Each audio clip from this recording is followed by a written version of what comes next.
Hi, welcome back to another episode of the Launch Point Leader Podcast. My name's Lori. This is Beau. And we are back for another week sharing a story a listener has written into us just about their leadership journey that they're on. You can always write us in at advice@launchpointleader.com.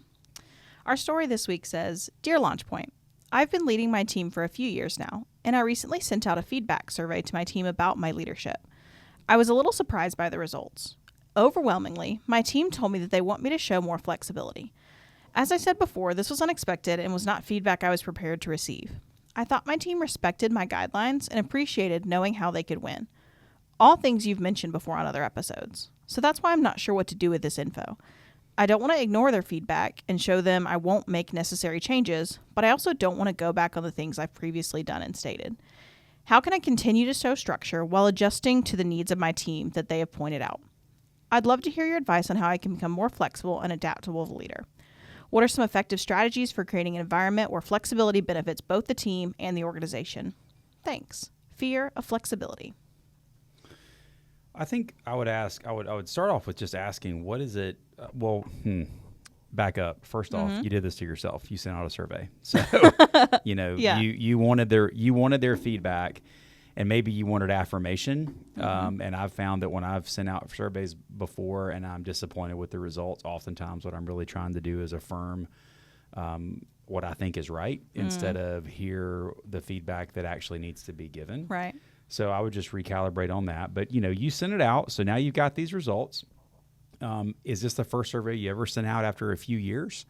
If so, I think, there might be some pent-up things there. This is the first time that well may have been tapped. So there might be some things from the past, some things in the present that you're having to deal with in that point.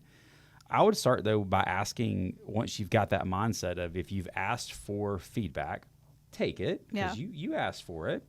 I think you have to be very careful with what you do next, because what you do next is either going to tell your team that you are, which they said, you're either receptive to their feedback. Doesn't mean you're going to make all the changes that they suggest, but you can't just ignore it or explain it away. I would dig in a little bit deeper and ask the question of what is flexibility? I guess I don't understand what flexibility is that they are talking about. Flexibility in what? In how they have to do what they have to do, in hours they have to work, in showing up at the office, rules, regulations. I would just get really specific on what's the flexibility that they're talking about and what they're really trying to get to. So drill down on that with them. I think you asking more specific questions, if you don't already know that, shows that you're willing to hear them. And oftentimes these surveys are more about being heard than about mass changes being made as a result of them. So I think I would just start there and then ask the question of what's the low-hanging fruit? What's a win? What's a win that you can kind of can help them feel good about, and a change that you can make that might be small but shows that you have real interest in them being a part of that company and their voices really being heard. All that to be said, you should not change. Again, outsider looking in without all the details, you shouldn't change necessarily all the things that you're doing, and the boundaries that you've set and the structure that you have. But you do have to ask yourself, is there any flexibility that I need to have to show that I'm hearing what they're saying? So I think that's where I'd start. Yeah, I think that's really good. Some of the things you said in the beginning is starting back with wanting the feedback. I think it's an interesting notion of, you said maybe sometimes you were looking for affirmation and not true feedback. And that can be that's a genuine emotion to want, because sometimes as a leader, you don't always get that positive affirmation. And maybe if you think like your metrics are showing and you've got good relationships with the team, you think things are going really well, you're asking for feedback because it's a good thing. I think it's in a lot of leadership books, and even something a coach will tell you to do is send out a feedback survey to get that reception from your team. And maybe internally you had some preconceived notions. You said you were really surprised by this, which means you probably had feedback you were expecting. And so it can be causing this feeling of maybe a little bit of, I think panic's not the right word, but just some dissonance in, I didn't see this as an issue, my team didn't. So it can make it feel like a bigger deal than it is. Yeah. Not to say this isn't a big deal, but I think what you said next is the key to it, is going and asking more deep, like, what does flexibility mean to your team in this issue? Like, especially if it was a more broad survey and this is the theme that came out. Maybe it's another survey. Maybe it's just a meeting where you get some just feedback from them on what could this mean to them. Because in your mind, you're probably hearing this and you're thinking, I've got to go back on my previous structures and themes. But really, maybe flexibility for them just means they come in 30 minutes later, one day a week, or something really small, like a small win. So I think don't look at this as changing your whole leadership philosophy. Look at it as just a way to work with your team a little bit differently. Exactly what you were saying. Yeah, don't have to go blow the whole thing up. Right. You know, you've been leading this team for several years, I think they said. So clearly that shows that there's some team dynamics that are really positive. Right. And this is the first time that they're getting to share their feedback. I think one of the other things that comes to mind is that when I work with like a corporate group, if you will, and feedback is given from the people that they support or the people that they serve or the people they lead that aren't a part of that corporate group, but they're a part of their corporation. It's interesting because oftentimes the feedback that is given comes from a result of not enough information of the why being shared from the corporation itself. And so there's this disconnect where the person providing the feedback it's not necessarily that they're saying X is wrong. It's just that actually they've not been shared. The full scope of information hasn't been shared with them. And once it is, and it kind of like unearths this, oh, okay, well, this makes sense now. Sometimes it doesn't. Sometimes real change needs to happen. But I would also think that this person, this leader that's given this survey, once you really dig into what is it that they're really asking or saying needs to be changed, I think you can go back and go, have I fully communicated what I'm thinking about, my position, why things are the way that they are? Would that be helpful? They can still disagree with it, but would it be helpful for them to at least understand the full scope of where you're coming from if you decide to keep something the same and not change it? Yeah, and I think that's something I learned, and everything comes back to communication at the end of the day, right? Yeah, it does. So much of your data as a leader, and especially a higher level leader, is living and breathing so much data and why and behind the scenes, and you're the one influencing structure in these decisions that it's really hard for you to realize sometimes what your team doesn't know, in that sometimes it's just communicating that why to a deeper level, because it can be really surprising. Oh, of course everyone knows this because I think about it 24/7. Like, I think about our mission and our vision and these details of our business, where your team just isn't thinking about it to the same level, where maybe they've heard it once 6 months ago, but it hasn't had the same impact. So sometimes you're right that painting in the rest of that picture for them can be something that makes a difference, because there are probably systems you have in place, like you mentioned, that you put them there for a reason. They can't change, whether the feedback at the end of the day. So yeah, I think for me, that's something that frustrated me a lot, because I just at a certain point knew it so well that I assumed they knew it, if not to that extent, at least at some level, where sometimes, especially if you have a rotating team or you add more people, they might not know it at all, or they've only heard it once. So it can really make a huge difference without any changes, quote unquote, being made. You're just changing the way you're communicating. That's right. Yeah. And I think the last thing I would say is we've said it before on these episodes is be cautious.